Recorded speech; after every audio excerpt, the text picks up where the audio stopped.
আসসালামু আলাইকুম। আজ আপনাদের যে একটি ভিডিও উপস্থাপন করব, ইনশাআল্লাহ আপনারা মনোযোগ দিয়ে দেখবেন। আমার এখানে বেশ কিছু মাগুরের পোনা ছাড়া আছে।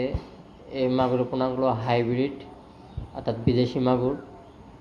আর প্রায় 8,000-এর মতো এখানে পোনা দেওয়া আছে। এই পোনাগুলো একটু মাঝারি হলে আমরা বড় পুকুরে, এরকম বড় পুকুরে আমরা পার করি। এই পুকুরটা আমরা 4 জন মিলে ভাগে লিজ নিয়েছি 1,20,000 টাকা দিয়ে। এই একটা পুকুর আছে, আর পাশে আর একটা পুকুর আছে। পুকুরটা একদম নিরিবিলি, গ্রামের ভাষায় বলতে হলে একদম চড়ার মধ্যস্থানে। এখানে আমরা বিদেশি মাগুর চাষ করি।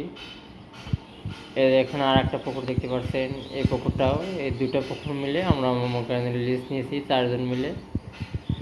পুকুরে মাগুর মাছে যে খাদ্যগুলো আমরা খাওয়াই তা দেখুন। এখানে ডিম খাওয়াইতেছি মাছে, মাছ খাচ্ছে, সাথে কুকুর শিয়াল খুব আগ্রহ সহকারে খায়। এত পরিমাণ কুকুর আর শিয়ালের ডিম আর ডিমের বাচ্চা, মুরগির বাচ্চাগুলো যে খায়, এই ধরনের ডিম আমরা মাগুর মাছকে খেয়ে থাকি।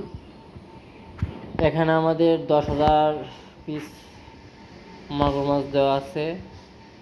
দেখতে পাচ্ছেন কীভাবে আমরা ডিমগুলো মাগুরে খাওয়াই।